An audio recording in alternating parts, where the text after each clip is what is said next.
Good evening and welcome to the LaRouche Organization Symposium. Today is Friday, October 17th, and we're just going to get right into it. This presentation is perhaps a few days too late, but it's never too late to discuss the scientific principles that led to the development of the United States of America ultimately. And unfortunately, scientific progress has become a controversial matter.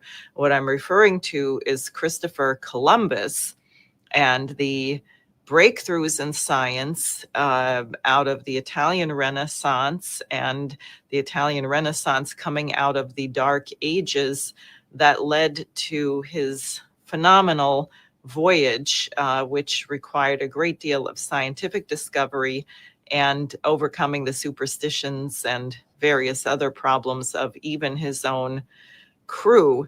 So I'm going to bring on Tim Rush, who many of you may know, one of the leaders of the LaRouche movement and who heads up the activist call on Monday nights. And he is going to be telling us a few things about what led into the breakthrough made by Columbus. So I'm going to just stop right there and let Tim go ahead. Well, thank you, Diane. A few months ago on a Friday symposium, Chris Sayre presented an overview of key figures involved in a transmission belt that in a certain way goes from Nicholas of Cusa, the Council of Florence, in the end of the 1430s, up to the founding of the United States. I'm not going to review some of that. It had terrific quotes. There's a great deal in there. I will be filling out the beginning of that in a way that I'm just delighted to present to everyone tonight. I had first done research on the question of what I called the basically Florentine Renaissance launching the Columbus's voyage. I did articles in 1992. 5 years ago, came back to it, distilled some new material. But I'm just thrilled that looking into it afresh, I've come across some really wonderful, rich detail that we didn't have before, of an astounding picture of how his voyages were the fruit of 3 generations of just extraordinary collaboration between centers of the Renaissance, primarily Florence, but also Rome and also Flanders, Bruges, for instance, and Burgundy, and the explorations launched particularly around Henry the Navigator, who was the third son of the king who founded the modern founded a new dynasty in Portugal at the beginning of the 1400s. So what I'm going to do is just fill in quickly what were the really tremendous scientific breakthroughs that underlay Columbus's voyage. Then I'm going to go back and fill in the tissue of the way Portuguese leaders and the leaders of the Renaissance in Italy were in not just communication, but intimate personal contact in ways that I think will fill in something that always had perplexed me in a way. Lyndon LaRouche insisted that Cusa had insisted you had to go to flank the oligarchical elements around Europe, and certainly what the Ottoman Turks represented, that you had to have a breakout from Europe in terms of developing deep ocean navigation and getting to the Americas, in effect. Not known at the time, but that exploration effort needed to be undertaken. And I never found anything in Cusa discussing it directly. But I think what we're going to find out tonight is that his intimate circle and him in the middle of it did indeed take that initiative. So just to whet your appetites a little bit here. If we could look at the Renaissance Apollo project that launched Columbus. Let's go to the next slide. This is the famous Cathedral of Florence. This is the dome constructed by Filippo Brunelleschi. I want you to just note for now the round tondels, as they're called, those windows there underneath the actual arch of the dome. You're going to find that relevant to a later part of what I'm going to present to you. People should just know that this was completed around 1436. Council of Florence, which brought the Eastern and Western churches together for the first time ever, really, and involved Nicholas of Cusa as one of the two principal organizers, took place underneath this dome. Next slide, please. Well, here we have Henry the Navigator at Sagres. This is the statue of Sagres. Sagres is at the tip of a point of Portugal, which is most projects out into the Atlantic. And he had, he didn't assemble a big think tank literally at that site, but he did have constant activity at that site. And he was born, as you can see there, in 1394. He first launched an exploratory voyage from Portugal to start explorations when he was 22 in 1416. And he launched one trip per year for about 20 years or so. It doubled, it tripled, it quadrupled. And what he assembled over the rest of his life and then bequeathed as an ongoing tremendous enterprise, they called it the Atlantic Enterprise, were an enormous extension of not only geographic knowledge, knowledge of currents, knowledge of navigation, and so forth, but it established a principle of being able to harness deep sea voyaging at will anywhere on the globe. Previous to this, you had remarkable fleets that came from China. Admiral Zheng He had gone into the Indian Ocean. Some say he got as far as the Red Sea, sent emissaries into Western Europe and so forth. You had back, 2,000 more years ago, some voyages that from certain parts of the Mediterranean, but all the way out into the Pacific. Very remarkable voyages, but there was no in-depth capacity to sustain and develop this as a principle that, in essence, could be harnessed anywhere and by anybody. This is the gift of Henry the Navigator. Next slide. The first of his three sailing breakthroughs was the adoption of a type of boat called the caravel. This is a picture of it. It has lateen sails, which are those sort of triangular sails that come down like that rather than square rigging. Lateen sails allow you to sail closer to the wind than you can with other kinds of rigging, which means that when you face difficult wind conditions, you're able to make much greater progress than you can otherwise. It's also has a deeper draft, but narrow. Many of the boat, most travels from the Mediterranean and are all the way around to Flanders and so forth were by galleys at the time of Henry the Navigator. This is quite astonishing. I mean, most of it were galleys like you imagine at the time of the Romans, because they really couldn't control. With winds, they could be pushed back too far. With galleys, they at least had a slow but secure rate of progress. They also had very flat-bottomed, sort of tubby boats that couldn't handle rough water conditions from the high seas. So that's number one. Number two, next slide. I want to get at this with just a little introduction. Many of these pictures, by the way, are ones that I took when I was in Florence about 8 years ago. This is Giotto's Campanile, which was built actually preceding the Dome of Florence, which is to the right. In this picture, you don't see it, but if your eye was just moving further to the right, you'd get there. This was at the base of this campanile. Next slide. You can see just above the doorway, there is a band that goes left and right of hexagonal medallions, which were put in there by a great Florentine artist named Andrea Pisano. And what he did, 26 of them were designed to illustrate all the fruits of the human mind in science, in agriculture, in ships, in astronomy, etc. Just all the productive activity of the mind And these, as you can see, are at the lowest part of the campanile. The campanile soars up above it. But the idea was to have almost a constant gallery for the population to be able to be refreshed by the celebration of these productive and just the powers of creativity. Next slide. So this is where we get to the second of the breakthroughs from the Henry the Navigator's group. This one depicts man's creative powers in navigation.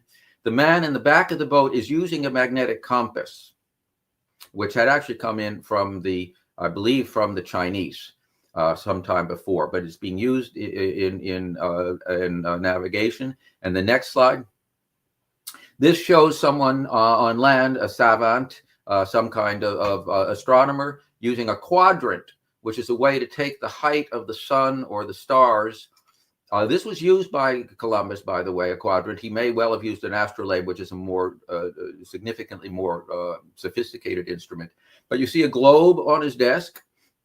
And the second of the breakthroughs around Henry the Navigator's Atlantic Enterprise project and exploration project was to put these two universes together. Up until his efforts, you had fairly advanced astronomy, some of it hooked to astrology, some of it just good astronomy, on land in centers like Toledo in Spain, or what Toscanelli, a great astronomer as well as mathematician and so forth, in Florence was doing.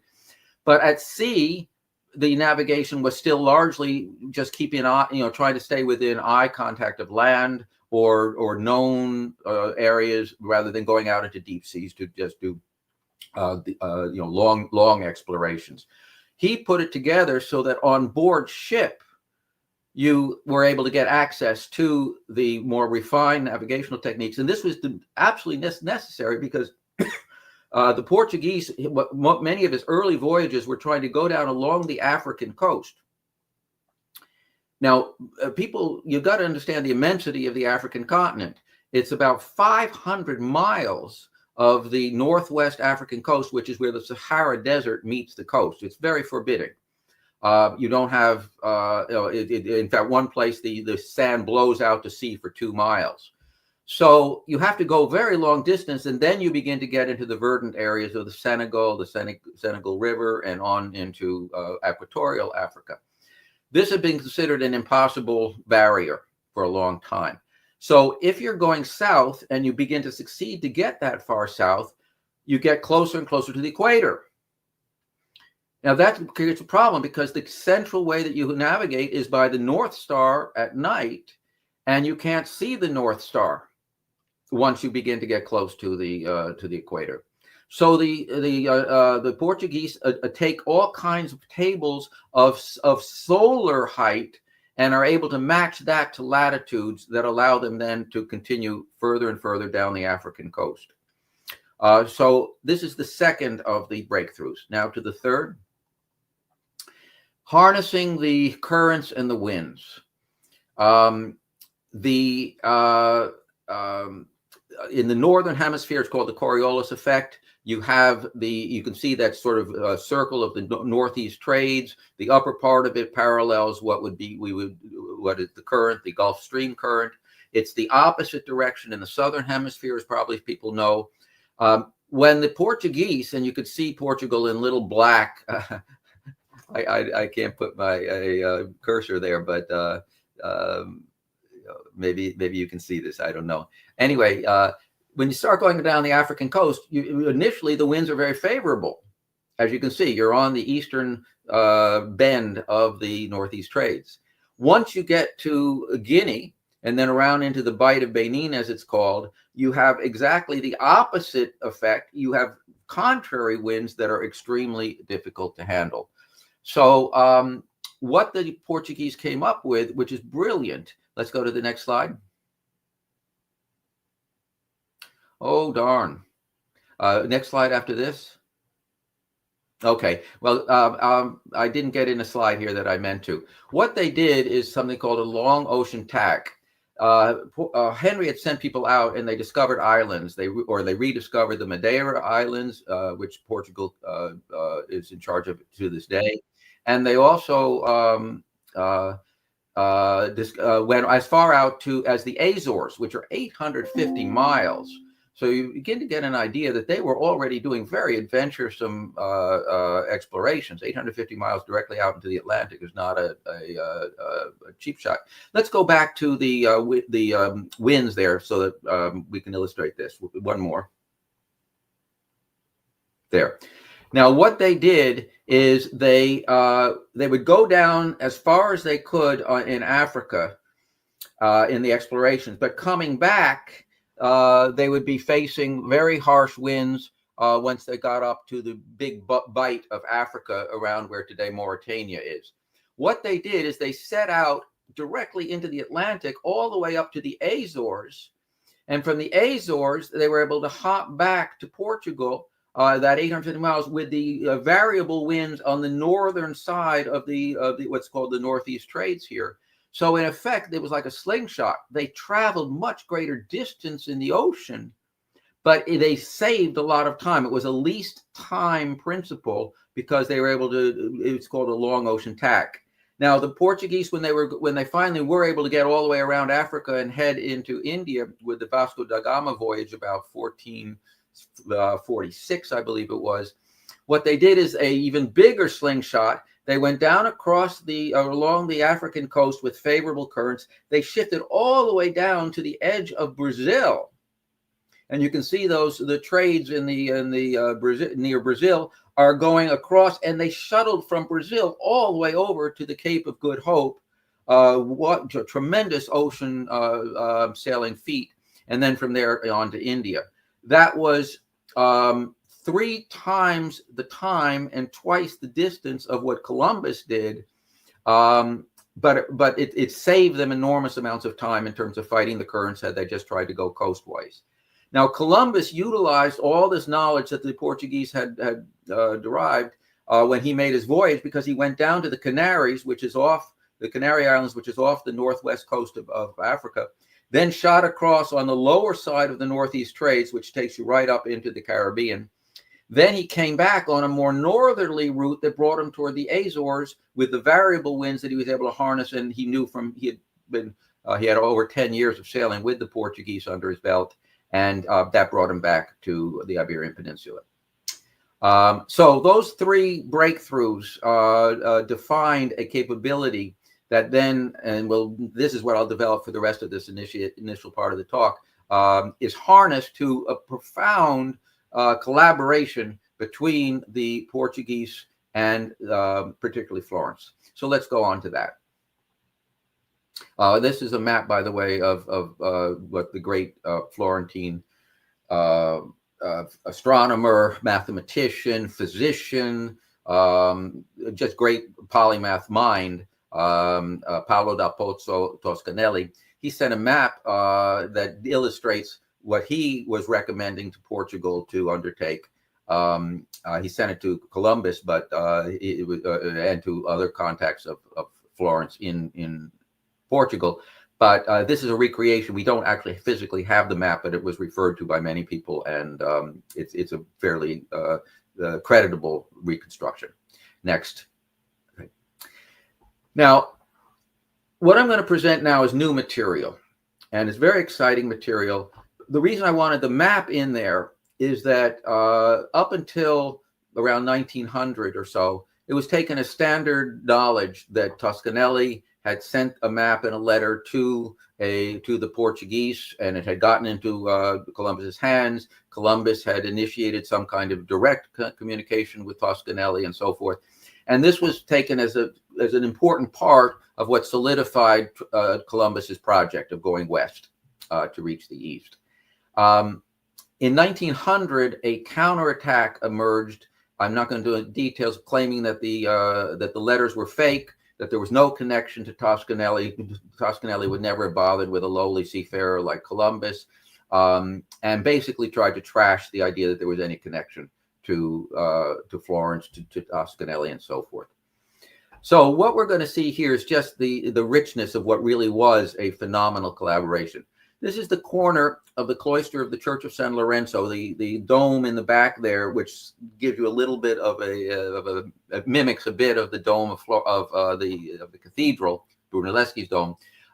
This is the cloister right next to it, and in the far corner behind that mulberry tree or whatever it is in the middle is the entrance to this library. And I was able to go to it 7 years ago, and I was able to actually see the archive of the correspondence between Portuguese leaders, a whole range of other officials, bishops, magnates, various others from Portugal and from across Italy and other parts of Europe, that all centered on the work of a remarkable Portuguese abbot named Gomes Eanes.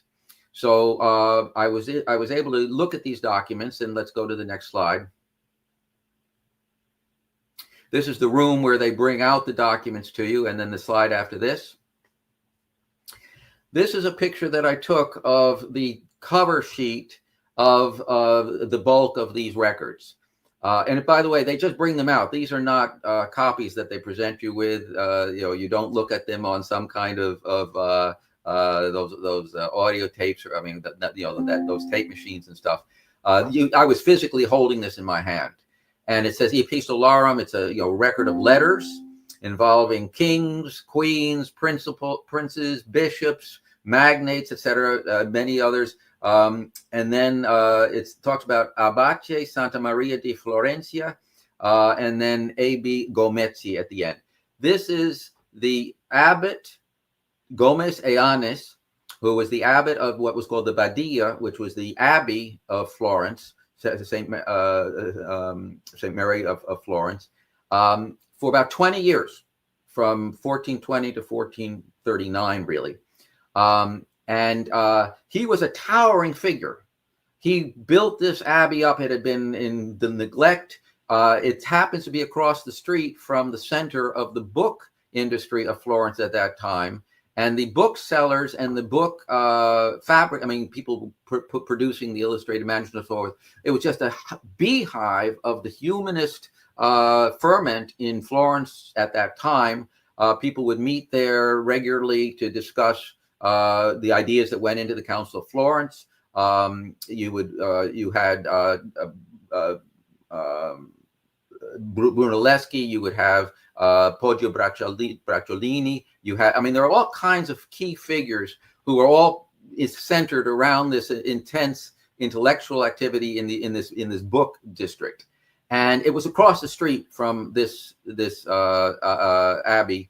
And Gomes Eanes fully participated in it. He equipped his abbey with magnificent collection of books, and he worked. He didn't work directly, but the man who emerged as the supreme bookseller and coordinator of all this activity, a fellow named Vespasiano di Bisticci, Rader wrote short biographical notes on dozens and dozens of the key figures of this time, and in fact, we'll get to that later. Several key Portuguese that we'll be meeting. Let's go to the next slide. This is the left image gives is a kind of hoot. The right is much more austere, but these were thought to be images of Gomes Eanes. His dates are 1383 to 1459. Next slide. Now, this is the chapel of Maria degli Angeli. It was a lovely afternoon when I was walking by this. This was designed by Filippo Brunelleschi. When I asked you before to take note in the Dome of Florence, those rondels, those round windows, that's a trademark of his style of architecture. So he put it into this small chapel. This is the Camaldolese was a suborder of the Benedictines. The abbey run by Gomes Eanes was Benedictine, and Gomes Eanes was working very, very closely with the head of the Camaldolese chapter in Florence, and that was Traversari. I'm forgetting his first name for a moment here. Ambrogio Traversari. Traversari was, with Cusa, the principal organizer of the Council of Florence. He was the supreme Hellenist. He had learned Greek very well from some people from Constantinople who had come through. And it was a tremendous center of learning and this ecumenical drive that Cusa so beautifully expressed later in De Pace Fide, on the Peace of Faith. So this was like a second home for Gomesianis. Traversari died in 1439, right in the middle of the Council of Florence. Immediately, Gomesianis was elected to take Traversari's role as head of the Camaldolese.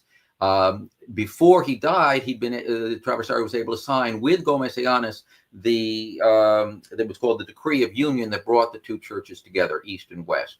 This is where the filioque concept that Chris Serra was emphasizing back in his talk during the summer comes in. That man is man expresses the full creative powers of God. That Christ expresses the full creative powers of God as well as being man. It's a crucial idea. What Cusa called it was imago viva Dei, that we are in the living image of God. And that had been disputed by the Eastern Church, but they were brought to agree to it in this famous council. And within that is the seed of a very, very profound upshift in the conception of man. So let's go to, oh, by the way, in the Council of Florence, one of the Eastern church leaders, Plethon, brought the historic work of Strabo, who was a Greek geometer preceding Ptolemy. Ptolemy's maps showed land encircling the Indian Ocean, so you could never get around Africa. Strabo had a much more accurate picture of how you could get around Africa based on an Egyptian voyage of many, many years earlier. So this was circulated in the Council of Florence as a stimulus to thinking about how you could circumnavigate Africa, which is exactly the kind of progress that Henry the Navigator is making, and also go out in deep sea voyaging further afield. Next slide, please. This is the bust of Ambrogio Traversari inside the chapel that I just showed you. Next slide. Now, a little bit more on Toscanelli, because he's just such a central figure when you go back to the letters and the map and so forth in terms of the work with the circles of Henry the Navigator in Portugal and with Columbus. This is a painting, famous one by Sandro Botticelli from 1480, but it's widely thought that the face was modeled on that of Paolo dal Pozzo Toscanelli. Look at his dates, 1397 to 1482. So he was 85 years old when he died. He was able to live a full 20 years or so beyond Henry the Navigator, beyond Cusa, beyond Gomesianis and so forth. So he was able to personally, having participated in all of these conclaves, all of these discussions, he was able to carry that forward for a whole new generation. Columbus being an outstanding example of that. Next slide. And one of the things that he did was in terms of the astronomy work that he did, was he cut a hole in the lantern, which is the very top of the cupola. I don't want us to go all the way back to that because I think people have an image of the Dome of Florence in their minds. But once you have the curvature of the dome, above that you have this what's called the lantern, which is another structure that has this big golden ball on the top of it. And that was not finished at the time that the rest of the cathedral was finished. It was another 30 years or so. But when it was finished, Toscanelli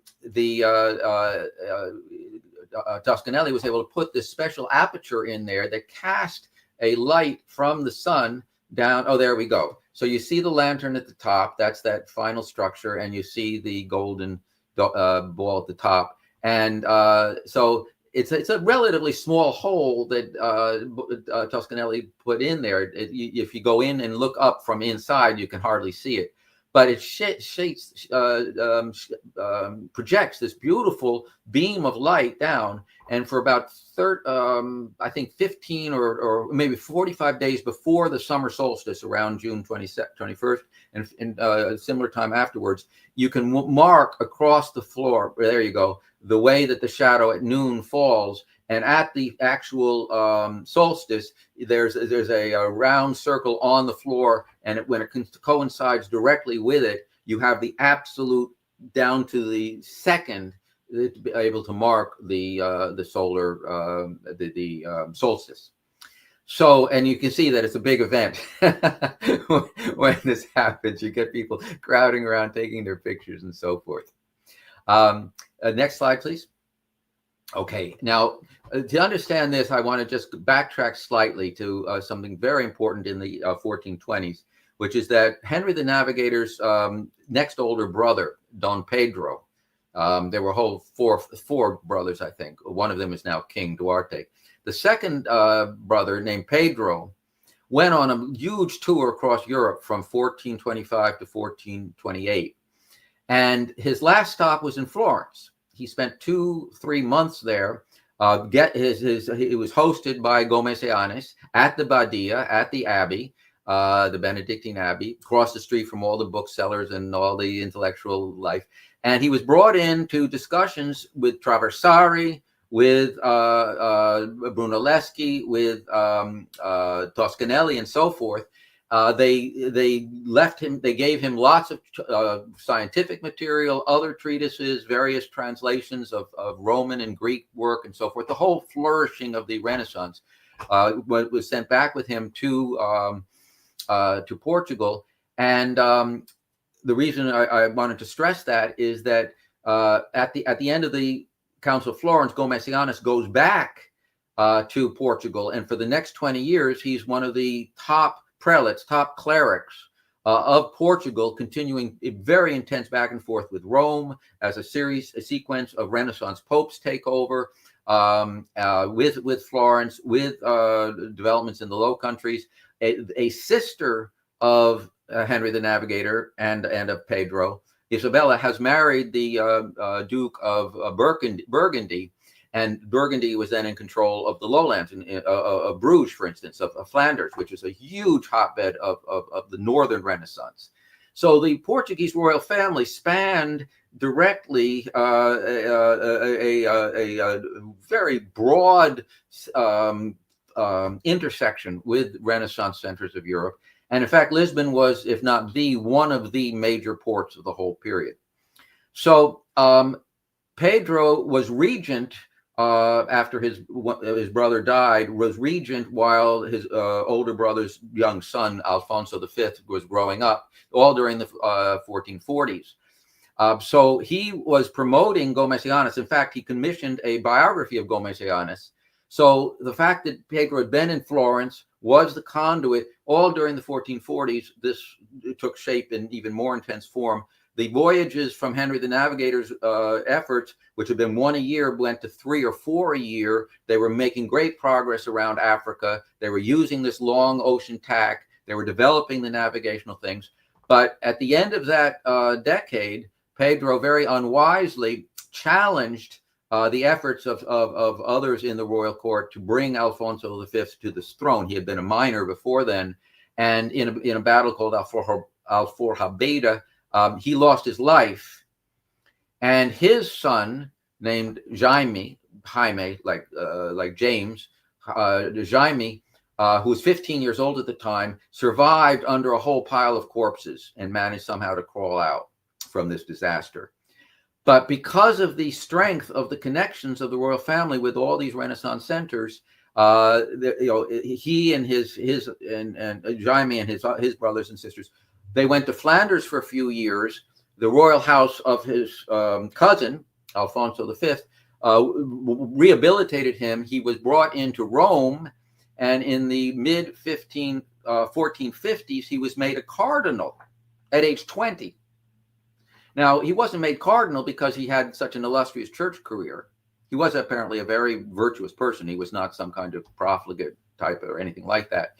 But he was made there as an emblem of intensifying the connections between Florence, Rome, and the Portuguese. And he was in Rome. He was crossing paths with Nicholas of Cusa and so forth. When he got to, he was summoned to do a very important mission for the Pope. I think it was I can't remember which pope it was in 1459. I think Pius II, Aeneas Silvius Piccolomini had just become pope. He was sent on a mission, but when he got to he became sick when he got to Florence. Toscanelli pulled together a group of leading lights of Florence to meet with the entourage of Jaime and discuss a project of sailing west. And it turns out that Nicholas of Cusa was a good map maker. Toscanelli was a very good map maker. They commissioned other tremendous maps at the time. They all were going to have a conclave about that. But Jaime sickened, and they weren't. I mean, I think they had some meetings, but they weren't able to carry through the full in-depth project they wanted. The two attending physicians for Jaime were a fellow from Portugal named Fernão Martins and Toscanelli. Now, Fernão Martins had been part of the entourage, or like a personal secretary to Jaime for the preceding 5 years, and his cousin Antão Martins had gone with Cusa to Constantinople to persuade leading figures from Constantinople to come to the Council of Florence and bring with them a lot of the learning that had been the ancient learning that was in the hands of the Eastern Church. So Antão Martins and his cousin is with Jaime, and they come to Florence. Jaime dies there. You have Toscanelli and Fernão Martins, the cousin, attending physicians, and in these conclaves to discuss going west through sailing ventures and so forth. And what Florence did, very remarkable, is they were very parsimonious. They had something called the Monte di something or other, which was the sort of bank for the municipal government. They footed most of the bill to build a beautiful chapel dedicated to Jaime in this lovely Renaissance church called San Miniato al Monte, which is on a hill just behind a very famous overlook. Any of you who've gone to Florence probably went to the Piazzale Michelangelo, which is one of these great outlooks that everybody thrills at looking at Florence. And the hill just above it is this church. Next slide. The Portuguese built a beautiful, beautiful chapel. I mean, the Portuguese helped, but the Florentines built this beautiful chapel in the memory of Jaime. That's a painting by Paolo. I can't get the pronunciation right. But about 3 or 4 of the absolute preeminent artists of the period participated in designing and building this chapel. Next slide. The roof is, these are beautiful terracotta tiles done by Luca della Robbia, who did the famous in the Duomo, the singing boys, the cantoria, all the sculptures that celebrate the music and actually show bel canto methods at the time in the cathedral. He's the artist who was commissioned to do this in Jaime's chapel. Let's hold on that. So I think I've covered most. Oh no, the one last piece that's very important. From the time that Jaime died, Fernão Martins transferred his activity and became a part of Nicholas of Cusa's personal entourage. It doesn't convey it. An intimate. He became a physician to Cusa along with Toscanelli. He went to Rome. He was at this point. Cusa has become vicar general of the Catholic Church, which was really number 2 in the whole church hierarchy in Rome, below Pius II, the Pope. And he works so closely with Fernão Martins of Portugal that he puts Fernão into as a character in one of the supreme dialogues that Cusa wrote called De Non Aliud, on the not other. He also puts in another very important humanist figure in there. By the way, Cusa had been so close to Toscanelli. They went to school together in Padua back in the 1420s. They never lost contact. In fact, there were such intimate discussions over mathematical questions, and people should know Cusa was fascinated by how to take mathematical analogies to the relation of man to God and the universe. So Cusa dedicated 2 or 3 of his treatises on mathematical questions to Toscanelli. So the intimacy in terms of the intellectual life of Fernão Martins, of Cusa, of Toscanelli was cemented at this point. When Cusa died in 1464, it was Toscanelli and Martins who were the 2 of the 3 executors of the will of Cusa, and had been the attending physicians for Cusa before he died in August of 1464. So Fernão Martins stayed in Italy for another 2 years until the dedication of the Jaime Chapel in San Miniato dal Monte. Then he goes back to as one of the 2 or 3 top. He was the canon of the Lisbon Cathedral, which was very, very prestigious church position in Portugal. He kept up all of the contacts that he had developed when he was working with Cusa, when he was working with Jaime, when he was in Florence, and so forth. So in 1474, when the first letter that we know of between Toscanelli to Fernão Martins, and that has survived in a copy written out directly by Columbus. So he knew that letter, whether he had direct contact otherwise with Toscanelli, which I think is likely, but we don't have the letter isn't extant.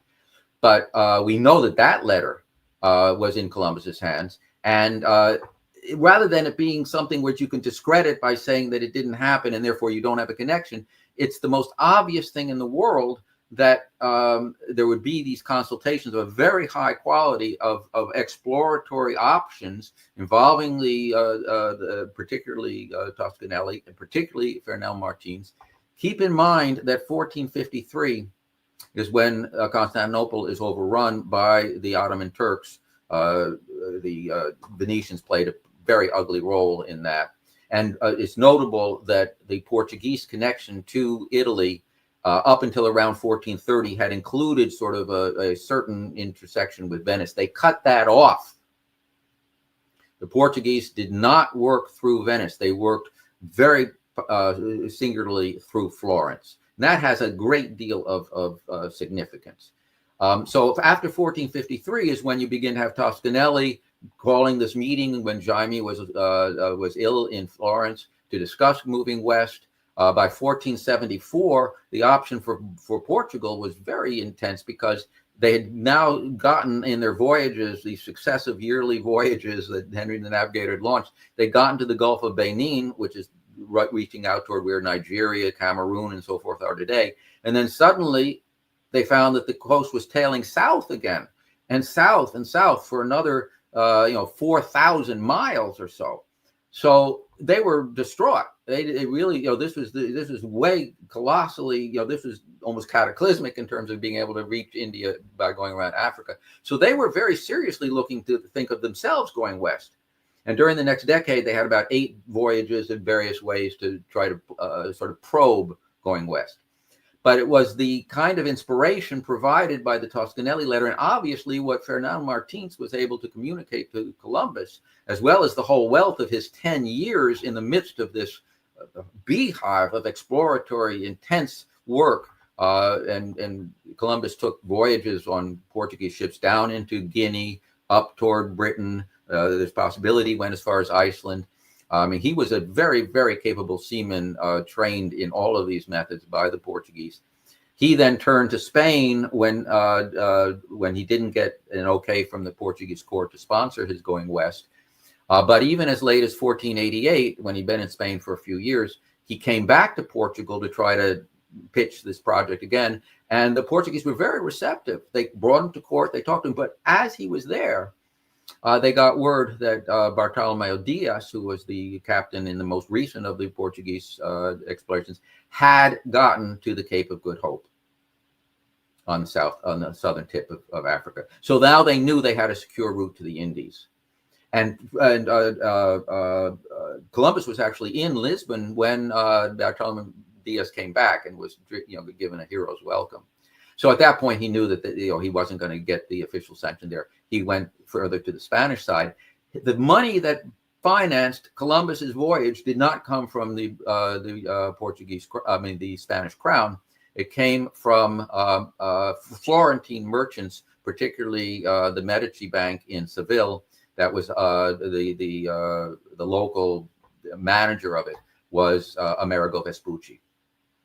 So you begin to get an idea just how fundamental this, from 1420 or so on to Columbus's voyage, this transmission belt, this quality of deliberation involving the centers of the Renaissance in Florence, Rome, Flanders, and Portugal, provided the framework for what was very, very extraordinary seamanship by Columbus in making his voyages.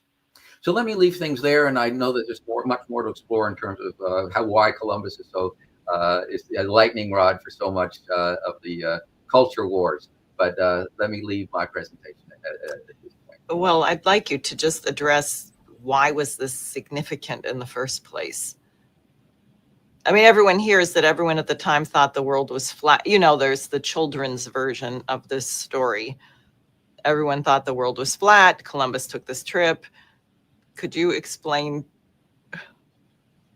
how this was significant and that wasn't exactly I know you've gone through this whole thing, but. Sure. Well, the point on this is that obviously the map makers didn't think the world was flat. No. And I don't even know how widespread that was, although I guess his crew, at least Washington Irving describes that his crew was very superstitious. And maybe a bunch of them thought the earth was flat, so he had to hide the charts. But what? Yeah, I don't know about that.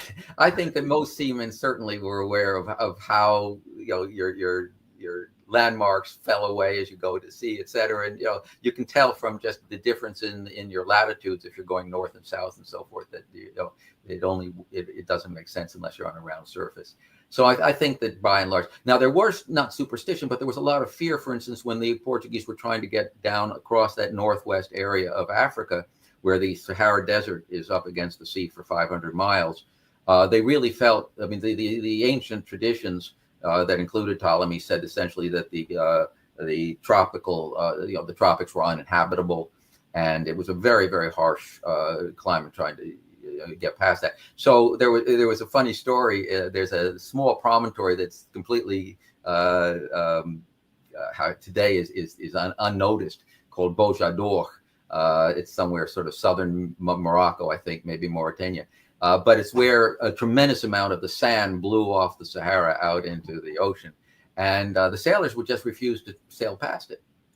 So at a certain point, one of Henry Navigator's captains took the boat out to sea, and at night did an end run around and came back to the shore below Bojador and proved that you could actually go that way. Otherwise, there was. I don't want to go into more details, but there was really, really supreme seamanship that Columbus was able to wield with the tools that he had absorbed and which had been generated by this whole process I was describing. But deploying them was, including using those ocean currents the way he did. They knew that there was likely to be land in roughly 30 days. Because they had seen logs and other things coming in. There was a lot of, the whole Plato in the Atlantis story that is in Plato's Timaeus. There were other things that made it. The idea that there was land more or less at the distance that he did find it was something that was discussed by the circles that sponsored Columbus. The fact that he said it was Cathay, he was reaching China, And the fact that the letters that Toscanelli was writing were saying, you're going to get to the spices, he sort of portrayed it in mercantile terms, what the benefits would be of going west at that point. That was not a minor consideration, because the Turks, in taking over Eastern Mediterranean, were cutting off all of the routes that the spices had been coming in for centuries and centuries.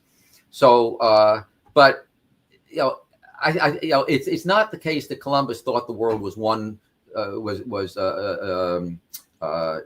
he had an idea that the Earth was only 3/4 of the size that it is. They didn't know how far China extended, so it wasn't impossible that you could reach China within a relative, the distance that he anticipated. But they knew there was land, right? And they wanted to find out what was out there.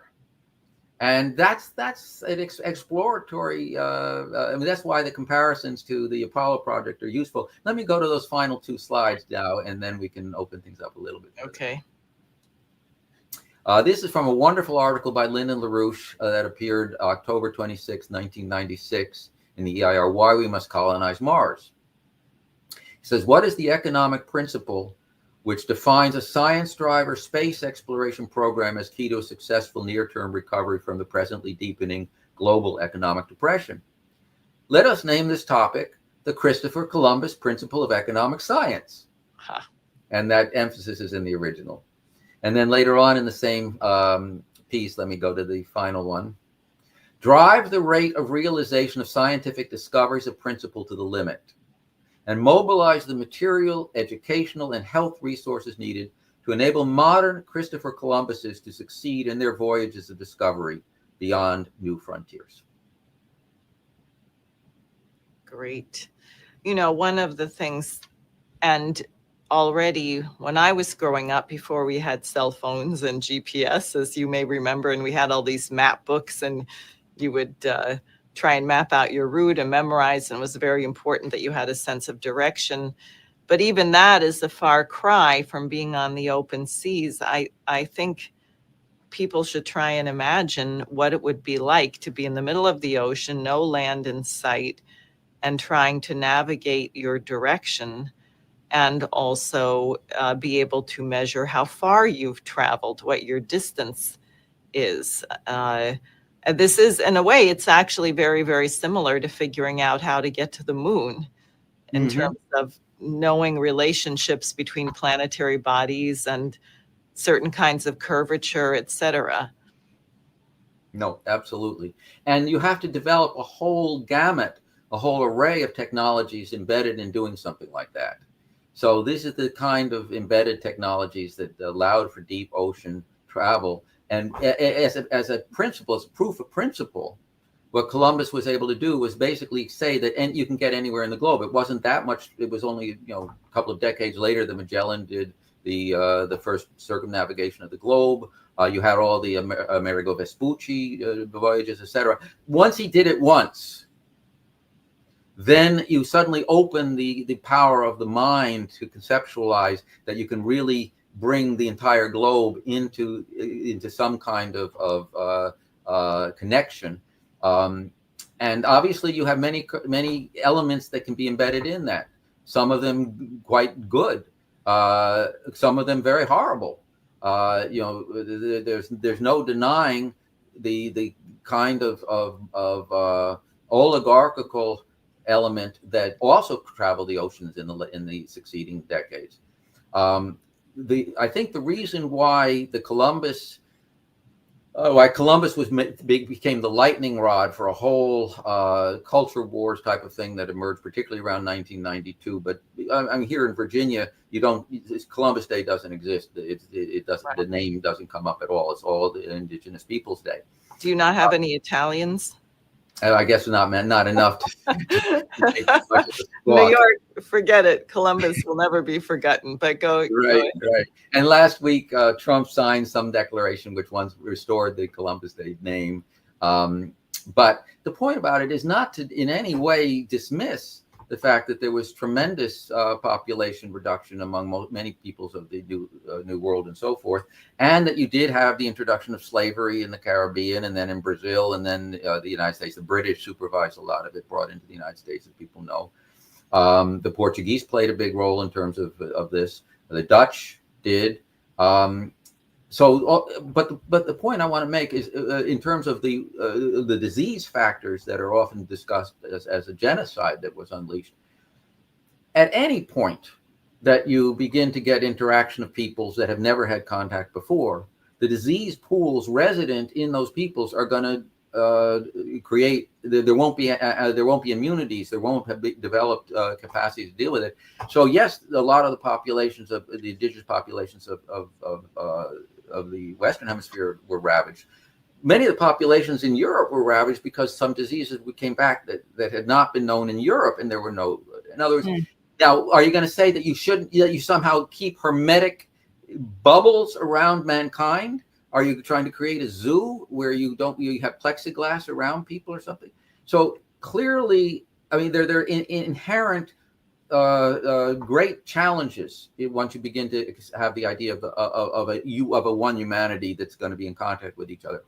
But out of the Renaissance quality of the image of mankind, you get a certain scientific drive that ultimately can yield the breakthroughs of a Pasteur, for instance, in fighting disease for all of humanity. So don't you think that the attack on Columbus is not merely because of the tragedy that befell so many of the indigenous people, and it was very mixed, and there were all kinds of matters, but also because the United States had a terrible cultural shift, which was anti-science. They didn't want other people to get the idea that you could be Columbus. Exactly. I think that's the core of this. That it was an idea that, and I used to be involved. Did some anthropology in my college years, and right after that, I was in southern Mexico among an Indian group there called the Sinacantecos. They were Mayan, a part of the Mayan Indians, and I was very struck by the fact that a great deal of the I don't know what you want to call it, customs, the clothing, and so forth, is preserved. Going all the way back, this is not, there's a real Indian identity that has its a belief structure and so forth, with a lot of Christianity mixed into it and a lot of other things. But I was very moved. I was in an Indian community, and I'd been asked to become the godfather to a young child who was about 8 years old, and I would visit the family. And electricity was coming to this village because the Mexican government had built a large dam on the river, the Grijalva River, not too far away, and that brought in electricity. And so there was just a single light bulb in the one-room house. That light bulb allowed my godchild to begin to study at night. And you begin to realize these certain almost transfinite qualities of what happens when you enable populations to be able to have. I mean, the same thing in terms of if the women grind the corn to make tortillas with what's called a metate, and it's a stone like a rolling pin, and so very laborious. Takes 2 to 3 hours every day, and then you can hook a small grinder into a plug, and you can do that in a couple of minutes. So I want to illustrate this because, and this is an anecdote, by the way, which I mentioned before, but I know, Diane, you may have heard it. It's particularly relevant because it involves the Apollo project directly. I was in Chiapas in southern Mexico in 1969, in July 20th. Oh, so wow. This is the moon landing. And we anthropologists from Harvard were already infected with a lot of this counterculture stuff. And we weren't interested in the moon landing. We were turning into anti-American, this and that, because of the Vietnam War and so forth.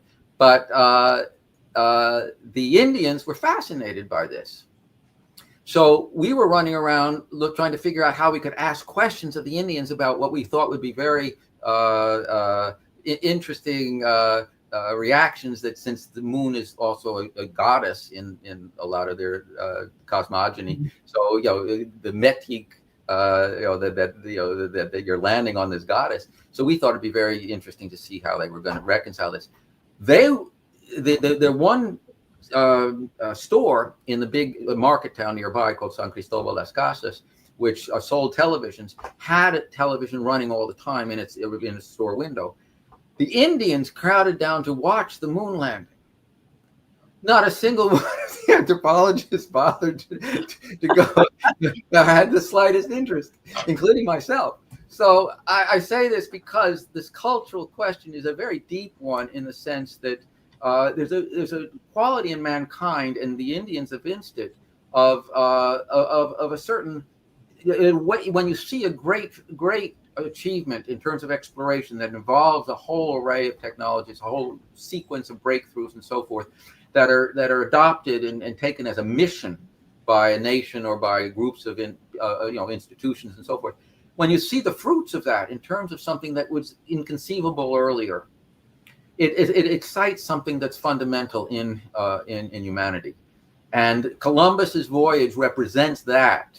Whatever, and it is a huge battle between oligarchical and more Republican humanist types of thinking. Fortunately, once the technology is available, you're able to get the Pilgrims over. You get over the Winthrops and the Massachusetts Bay Colony. I mean, I do want to actually make a point here, because I forget the year, but Lyndon LaRouche wrote a paper, "What is God? That Man is in His Image," which was provoked because of a kind of debate where a group of Buddhist monks got very angry at the Pope, John Paul the second or sixth, I forget which Pope it was. John Paul II, Second, yeah, over his critique of their religion, which had to do with the relationship between man and God, actually. And it will very much offend our listeners to say that you can say that one culture is superior to another, and it has to do with that relationship and the specific empirical metrics.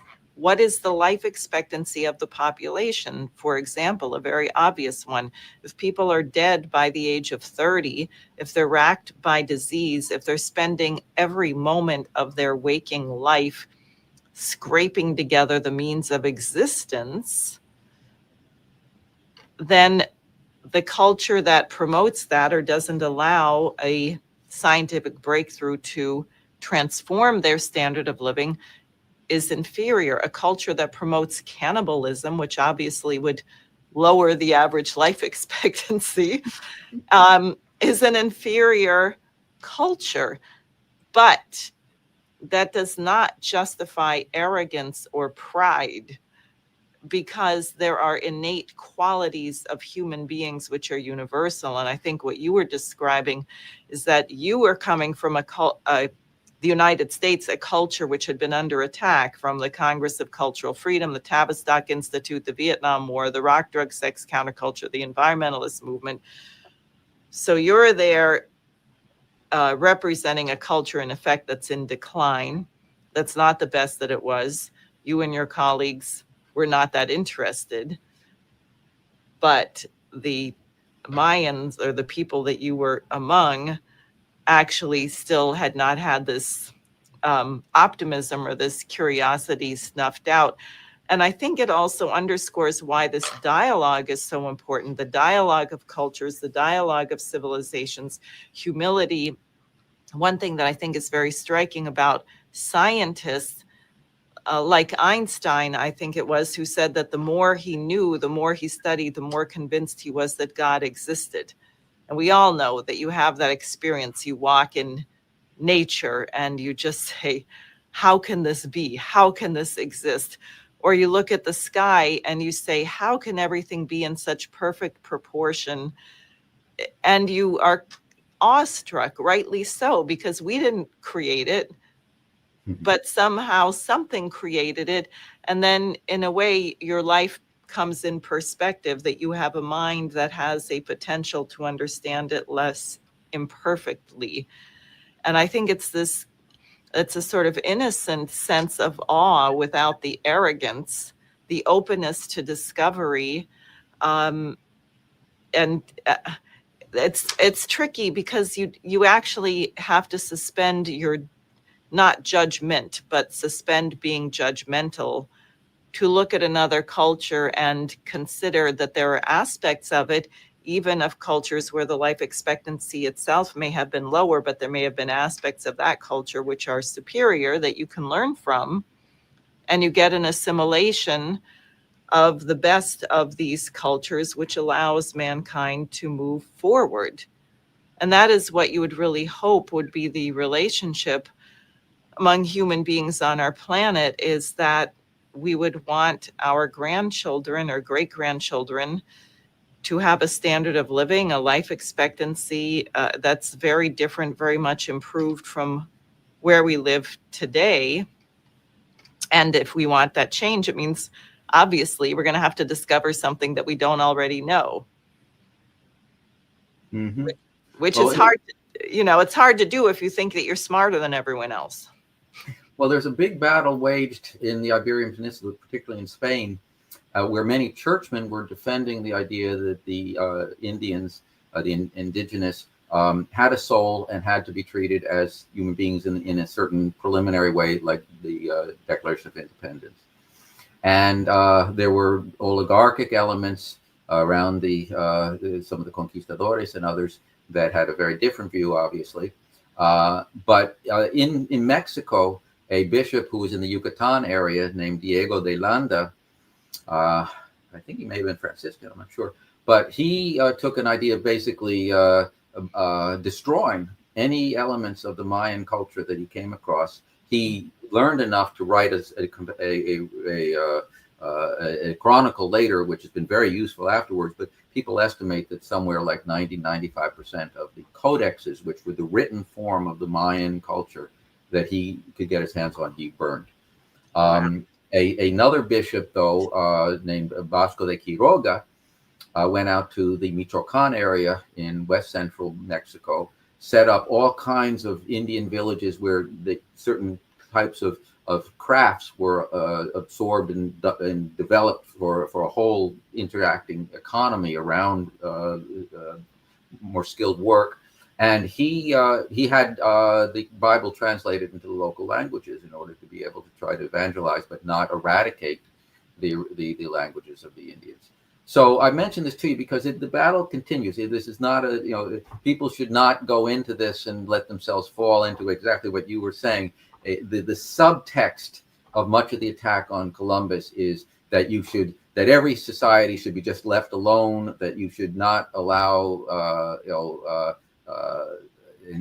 Western civilization to stunt the indigenous cultures, etc. But there can be exactly what you're saying. You can have a collaboration among these cultures that can absorb something that improves but does not annihilate the differences in these cultures. And that has to be what we take forward. So rather than trying to relitigate the last 500 years, let's take the Renaissance, let's take the positive conception of mankind that was generated in places like the Council of Florence, which Cusa represented, and which was deliberately then fostered as part of an exploration project to bring this to the whole world. Let's take the next 250 years to build on that potential that was created by these forerunners. Exactly right. Well, I think we should wrap up, but thank you very much. Are there any concluding thoughts you would like to share before we wrap up? I would just encourage people to go to Florence.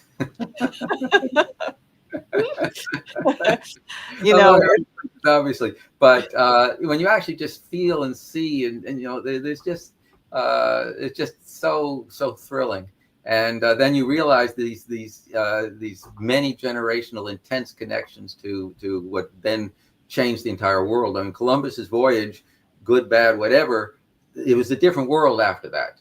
And when you realize that this was the germs of this effort took place under that dome, and you have Toscanelli's beam of light coming in. I mean, this is a tremendous tease to what at the end of Keats's poem, to tease the thought, to tease the mind, doth tease the mind into eternity or something. That's all you that's all ye know on earth and all you need to know. So anyway, Florence is a beautiful tease to the mind.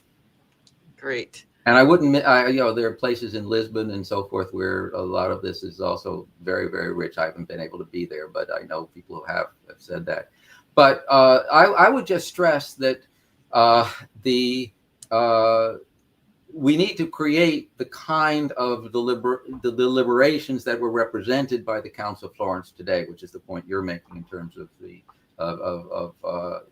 standpoint that we need. And Cusa is such a rich source of the conceptions for that, and the fact that he was in the middle of the group that launched the Columbus Project is just a stunning, wonderful, hidden piece of history. Yes. Great. Well, thank you very much. And our viewers can hope to hear more on the LaRouche organization's perspective for celebrating the first 250 years of our American Republic and making sure the second 250 years are much better than the first. So thank you very much. Sure. Delighted to be here.